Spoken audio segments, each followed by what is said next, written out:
Hello friends, good morning. मैं हूं आपका दोस्त राहुल और आप सभी का स्वागत है हमारे यूट्यूब चैनल द स्टडी 2.0 पर। फ्रेंड्स, आज की इस महत्वपूर्ण लेक्चर में हम डिस्कस करने वाले हैं 29 फरवरी 2024 के 10 मोस्ट इम्पॉर्टेंट करंट अफेयर के क्वेश्चन। तो आप इस पूरे लेक्चर को बहुत ही ध्यान से लास्ट तक ज़रूर देखिएगा दोस्तों। और लास्ट में आपसे एक क्वेश्चन पूछा जाएगा दोस्तों, जिसका आंसर आपको कमेंट सेक्शन में ज़रूर देना है। और रोज़ की तरह ही स्टैटिक जीके के कुछ रिवीजन पॉइंट रखे गए हैं, तो लास्ट तक ज़रूर देखिए इस वीडियो को, आपको ज़रूर पसंद आएगी दोस्तों। अगर आपको हमारी वीडियो पसंद आती है तो वीडियो को लाइक ज़रूर करें, और चैनल पर नए हैं तो चैनल को सब्सक्राइब करके बेल आइकन को प्रेस कर लीजिए, ताकि हर वीडियो का नोटिफिकेशन आपको टाइम पर मिल पाए। तो आइए दोस्तों, शुरू करते हैं आज का जो है करंट अफेयर। आज का हमारा पहला क्वेश्चन आपकी स्क्रीन पर ये रहा। पहला क्वेश्चन है, दुनिया का सबसे ऊंचा रेलवे ब्रिज किस नदी पर बनाया गया है? तो ये जो बनाया गया है रेलवे ब्रिज, ये चिनाब नदी पर बनाया गया है। तो ऑप्शन नंबर डी इसका राइट आंसर हो जाएगा। आइए दोस्तों, जानते हैं इसके बारे में डिटेल से। पीएम नरेंद्र मोदी ने देश की सबसे लंबी ट्रांसपोर्टेशन टनल का उद्घाटन किया है, और इसका जो नाम है उधमपुर श्रीनगर बारामूला रेल लिंक इसका नाम है। चिनाब नदी पर दुनिया का सबसे ऊंचा रेलवे ब्रिज जो है बनकर तैयार हो गया है, और ये जो रेलवे ब्रिज है ये पेरिस के एफिल टावर से भी ऊंचा बताया गया है। याद रखिएगा। आइए बात करते हैं यहाँ पर। ये जो ब्रिज है दोस्तों, ये 40 किलोमीटर तक जो विस्फोटक है, और रिएक्टर स्केल पर जो 8 तीव्रता तक का जो भूकंप है ये झेल सकता है।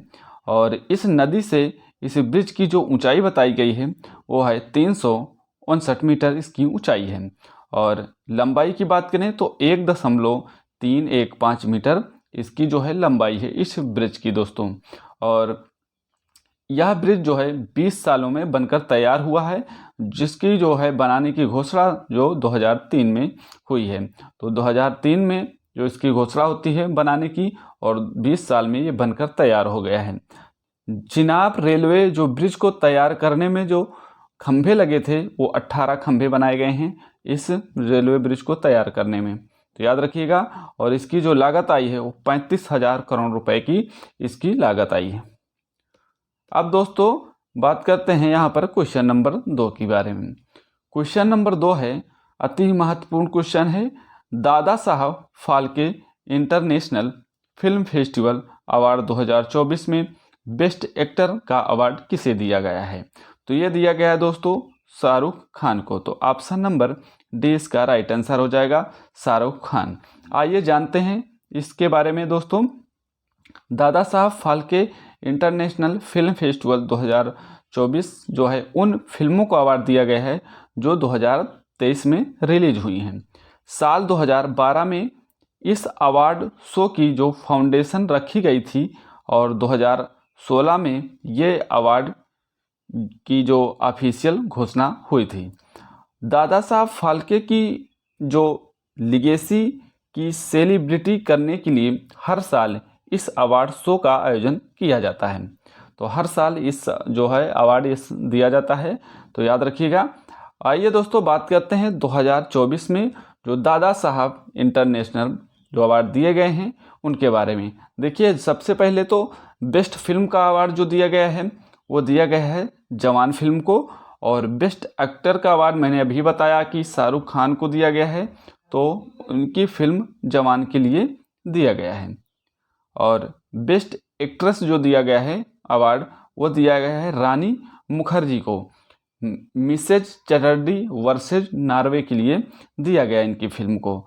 और बेस्ट निर्देशक का अवार्ड जो दिया गया दोस्तों वो दिया गया है संदीप रेड्डी वांगा को दिया गया है एनिमल मूवी के लिए। आलोचक बेस्ट फिल्म जो थी वो 12th फेल थी, याद रखना ये भी। अब आइए दोस्तों, और सारे अवार्ड हैं। जैसे आपको अगर पूछे कि बेस्ट सिनेमेटोग्राफर का अवार्ड किसे दिया गया है, तो वो दिया गया है गणना शेखर BS को दिया गया है। और जो क्रिटिक्स बेस्ट एक्टर थे, आलोचक एक्टर थे, वो थे विक्की कौशल को दिया गया है सैम बहादुर फिल्म के लिए। क्रिटिक्स बेस्ट डायरेक्टर जो थे वो थे इटली कुमार, ठीक है, ये जवान फिल्म के लिए इन्हें दिया गया है। बेस्ट वेब सीरीज जो का अवार्ड जो दिया गया है ये फर्जी को दिया गया है, याद रखिएगा। और जो क्रिटिक बेस्ट एक्ट्रेस का जो अवार्ड दिया गया है वो दिया गया है करीना कपूर खान को जाने जान के लिए। तो करीना कपूर को दिया गया है जाने जान के लिए, याद रखिएगा। आइए दोस्तों, यहाँ पर best actor in supporting role का जो अवार्ड दिया गया है वो दिया गया है अनिल कपूर को। किस मूवी के लिए? एनिमल मूवी में के लिए दिया गया है। Best actress in supporting role का जो अवार्ड दिया गया है वो दिया गया है डिम्पल कपाड़िया को पठान मूवी के लिए।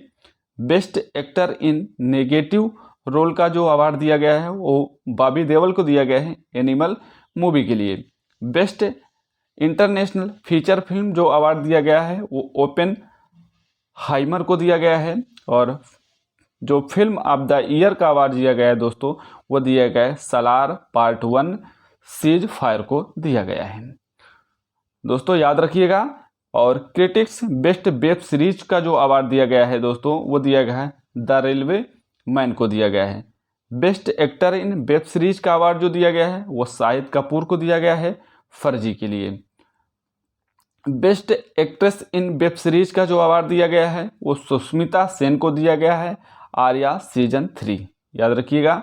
और बेस्ट म्यूजिक डायरेक्टर का जो अवार्ड दिया गया है वो दिया गया है अनिरुद्ध रविचंद्रन जवान मूवी के लिए। दोस्तों ये थे दोस्तों जो अवार्ड थे, याद रखना सभी इंपॉर्टेंट है परीक्षा के लिए। आने वाली जो परीक्षाएं हैं उनके लिए काफ़ी ज़्यादा इंपॉर्टेंट क्वेश्चन रहा। आइए क्वेश्चन नंबर 3 के बारे में बात करते हैं। क्वेश्चन नंबर 3 है कि AI चैट बॉट हनुमान, याद रखिएगा, AI चैट बॉट हनुमान किस कंपनी के द्वारा लॉन्च किया जाएगा? तो ये जो लॉन्च किया जाएगा दोस्तों RIL द्वारा, ठीक है, याद रखिएगा RIL इसका राइट आंसर है। और इसकी जो फुल फॉर्म है वो है दोस्तों रिलायंस इंडस्ट्रीज लिमिटेड, RIL। ये मुकेश अंबानी की कंपनी है रिलायंस इंडस्ट्रीज लिमिटेड। तो जो चैट GPT के जैसा ही है AI चैट बॉट हनुमान, किसके जैसा? चैट GPT जो लॉन्च हुआ है गूगल ने लॉन्च किया इसी के जैसा है चैट बॉट हनुमान।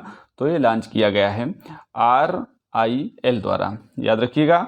और इस कंपनी जो है ये कंपनी जो है इसके लिए जो है 8 एफिलिएट जो यूनिवर्सिटीज़ के साथ मिलकर काम कर रही है जिसे भारत गिफ्ट ग्रुप नाम दिया गया है। तो इसे जो भारत गिफ्ट ग्रुप नाम दिया गया है, तो याद रखिएगा।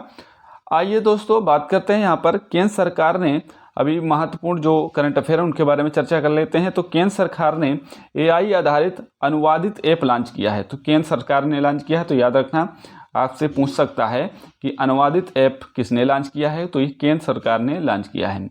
गूगल ने आर्टिफिशियल इंटेलिजेंट जो neural network Gemini AI launch किया है। तो किसने लॉन्च किया है?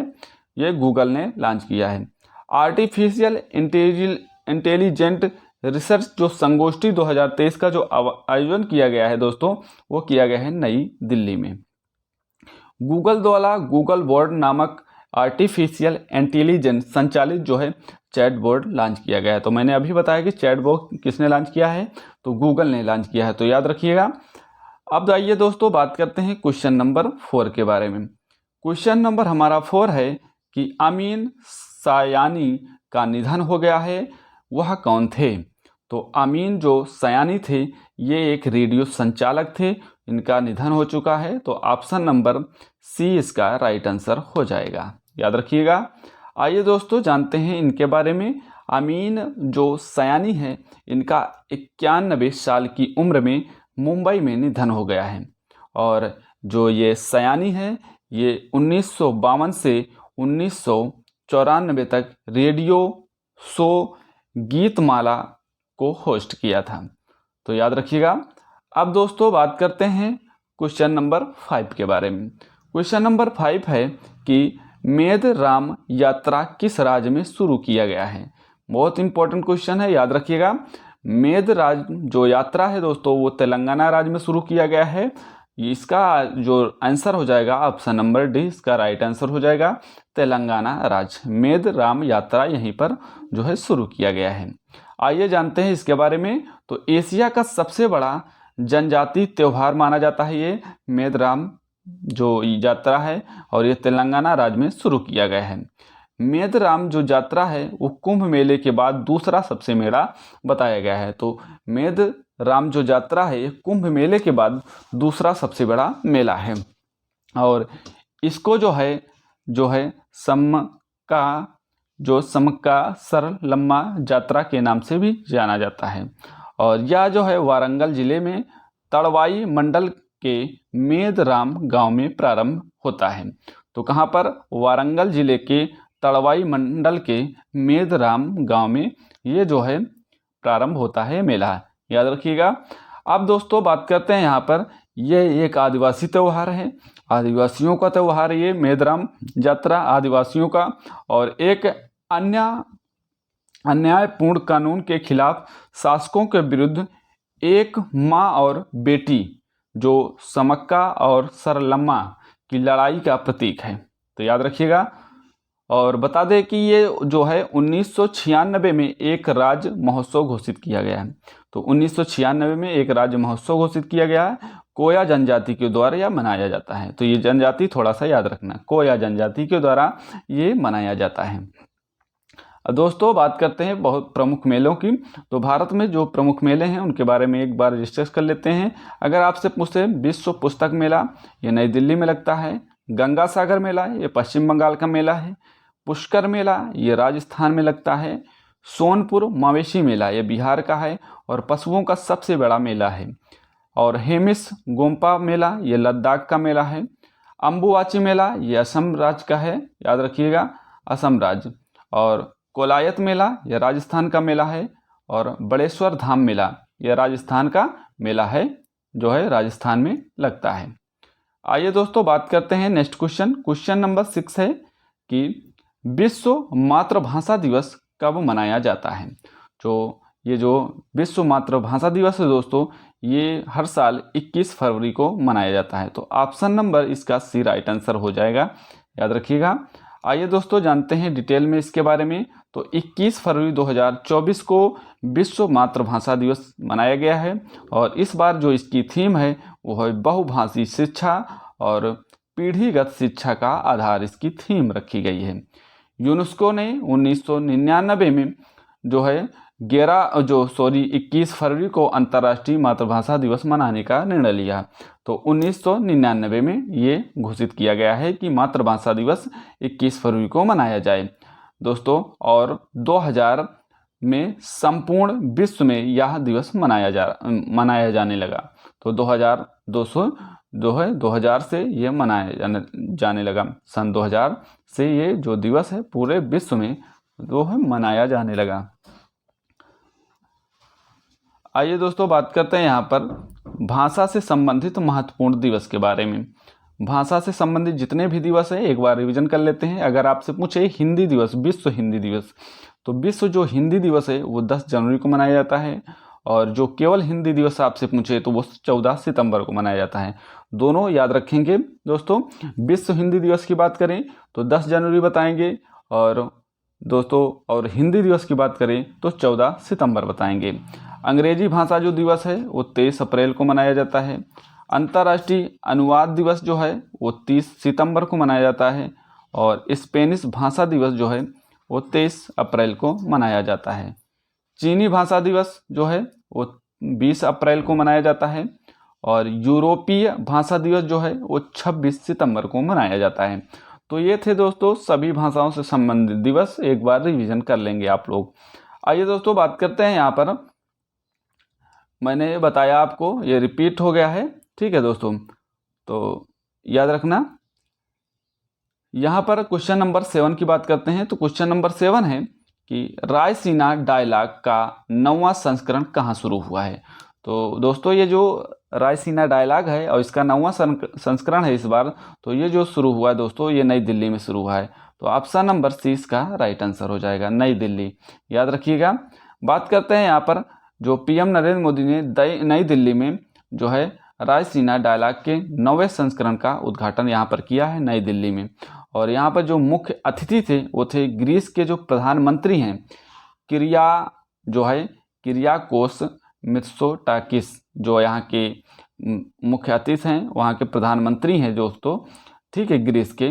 तो ये यहाँ के मुख्य अतिथि बने थे रायसीना डायलॉग की, ठीक है। 9वां संस्करण इस बार, याद रखिएगा। रायसीना डायलॉग में जो है 100 से अधिक देश अपने प्रतिनिधि भेजेंगे। और जो इसकी थीम है 2024 में वो है चतुरंगा, संघर्ष, प्रतियोगिता, सहयोग और जो है सूजन। इसका जो है थीम रखा गया है, याद रखिएगा। आइए बात करते हैं यहाँ पर विश्व की कठिनाइयों और समस्याओं से निपटने के लिए रायसीना डायलॉग जो है आयोजित किया गया है और 2016 में से प्रतिवर्ष ये आयोजित किया जा रहा है। तो जो रायसीना डायलॉग है ये 2016 से प्रतिवर्ष आयोजित किया जा रहा है, तो याद रखिएगा। और इसका आयोजन जो है विदेश मंत्रालय और जो है ऑब्जर्वर रिसर्च फाउंडेशन द्वारा किया जाता है। अब दोस्तों बात करते हैं यहाँ पर प्रमुख सम्मेलन के बारे में। जो प्रमुख सम्मेलन है एक बार रिवीजन कर लेते हैं। अगर आपसे पूछे कि एंटी डोपिंग सम्मेलन 2024 ये नई दिल्ली में मनाया गया, और विविधता का अमृत महोत्सव ये नई दिल्ली में शुरू हुआ है। विश्व सरकार शिखर सम्मेलन 2024 ये दुबई में शुरू हुआ है। और स्टार टीबी पार्टनरशिप मीटिंग ये कहाँ पर हुआ है, ये बीजिंग में हुआ है। भारत ऊर्जा सप्ताह 2024 ये गोवा में मनाया गया है। दोस्तों याद रखिएगा। अगर आपसे पूछे भारत नाइजीरिया संयुक्त आयोग बैठक 2024 ये हुई है नाइजीरिया में। खनन मंत्रियों के सम्मेलन 2024 में कहाँ पर हुआ है, तो ये भोपाल मध्य प्रदेश में हुआ है। और G77 शिखर सम्मेलन 2024 ये हुआ है युगांडा में, याद रखना। और क्षेत्रीय भाषा का जो सम्मेलन है 2024 में ये हुआ है बेंगलुरु में। तो ये सभी जो हैं सम्मेलन एक बार ज़रूर याद कर लेंगे दोस्तों, रिवीजन कर लेंगे। तो हालांकि जैसे भी क्वेश्चन आते हैं सम्मेलन के या कुछ, तो मैं रिवीजन ज़रूर करवाता हूं, और इसीलिए ख़ास तौर पर जो है मेरा जो है फोकस इसी पे है। तो याद रखना, बार बार रिवीजन करवाता रहूँगा जब तक आपको याद ना हो जाए। आइए दोस्तों बात करते हैं क्वेश्चन नंबर 8 के बारे में। क्वेश्चन नंबर 8 है कि किस राज्य की विधानसभा ने मराठा आरक्षण विधेयक पारित किया है। तो ये जो मराठा जो है आरक्षण विधेयक जो पारित किया है वो पारित किया है महाराष्ट्र राज्य ने। तो ऑप्शन नंबर डी इसका राइट आंसर हो जाएगा, महाराष्ट्र, याद रखिएगा। आइए दोस्तों जानते हैं डिटेल में इसके बारे में। महाराष्ट्र विधानसभा ने मराठा संरक्षण अधिनियम पारित किया है, और इस अधिनियम के अनुसार मराठों को 50% की सीमा से ऊपर और 10% आरक्षण प्रदान किया जाएगा, याद रखिएगा। महाराष्ट्र जो है ये पिछड़ा वर्ग आयोग द्वारा राज्य सरकार को सौंपी गई एक रिपोर्ट के आधार पर आरक्षण बढ़ाया गया है इसको। और बता दें कि महाराष्ट्र राज्य जो है वो पिछड़ा वर्ग आयोग का गठन जो है 2017 में किया गया है वहाँ पर। और इसकी जो अध्यक्षता है जो है की है वो किया है न्यायमूर्ति न्यायमूर्ति गायकवाड़ ने की है इसकी अध्यक्षता, तो याद रखिएगा। आइए दोस्तों बात करते हैं यहाँ पर महाराष्ट्र से आया है, तो महाराष्ट्र से जो करंट अफेयर हैं एक बार रिवीजन करते हैं। महाराष्ट्र ने वायुश्री योजना अभी महाराष्ट्र जो है सरकार ने शुरू की है। और धुले जिले में बच्चों के लिए अनुकूल पुलिस स्टेशन बनाया गया है। सांगली जिले में जो है अट्टपाड़ी संरक्षण रिजर्व स्थापित किया गया है। और काला घोड़ा काला महोत्सव का आयोजन मुंबई महाराष्ट्र में किया गया है। पीएम नरेंद्र मोदी ने महाराष्ट्र के सिंधुदुर्ग में स्थित राजकोट जिले में जो है छत्रपति शिवाजी महाराज की प्रतिमा का अनावरण भी किया है, तो याद रखिएगा। आइए दोस्तों बात करते हैं महाराष्ट्र के बारे में। महाराष्ट्र राज्य का जो गठन होता है वो 1 मई 1960 को होता है। राजधानी इसकी मुंबई है। मुख्यमंत्री एकनाथ शिंदे हैं यहाँ के, और राज्यपाल जो हैं वो रमेश बैस यहाँ के राज्यपाल हैं। विधानसभा की सीटें बात करूँ तो यहाँ पर जो विधान परिषद की जो सीटें हैं वो हैं दोस्तों 78 सीटें हैं, और विधानसभा की 288 सीटें हैं महाराष्ट्र में। राज्यसभा की 19 सीटें हैं यहाँ पर और लोकसभा की 48 सीटें हैं, याद रखिएगा। आइए दोस्तों बात करते हैं यहाँ पर जो है महाराष्ट्र के राष्ट्रीय उद्यान के बारे में। जितने भी महाराष्ट्र के राष्ट्रीय उद्यान है यहाँ पर देखिए, अगर आपसे पूछे टंडोबा अंधारी टाइगर रिजर्व, ये भी महाराष्ट्र में है, और संजय गांधी टाइगर रिजर्व उद्यान पूछे तो ये भी महाराष्ट्र में है, और गुगामल राष्ट्रीय उद्यान महाराष्ट्र में है, चंदौली राष्ट्रीय उद्यान महाराष्ट्र में है, पेंच राष्ट्रीय उद्यान महाराष्ट्र, और नवेगांव राष्ट्रीय उद्यान जो है ये महाराष्ट्र में। तो ये महाराष्ट्र के सभी राष्ट्रीय उद्यान हैं, याद करेंगे, एक बार जरूर या रिवीजन कर लेंगे पूरी क्लास को दोस्तों, 2 बार कर लेंगे, आपको पूरा से जो है दोस्तों समझ में आ जाएगा। आइए दोस्तों बात करते हैं यहाँ पर क्वेश्चन नंबर 9 के बारे में। क्वेश्चन नंबर 9 है कि आपसे पूछा है कि हिमालयन बास्केट पहल किस राज्य में शुरू की गई है। तो ये शुरू की गई दोस्तों उत्तराखंड राज्य में, याद रखिएगा।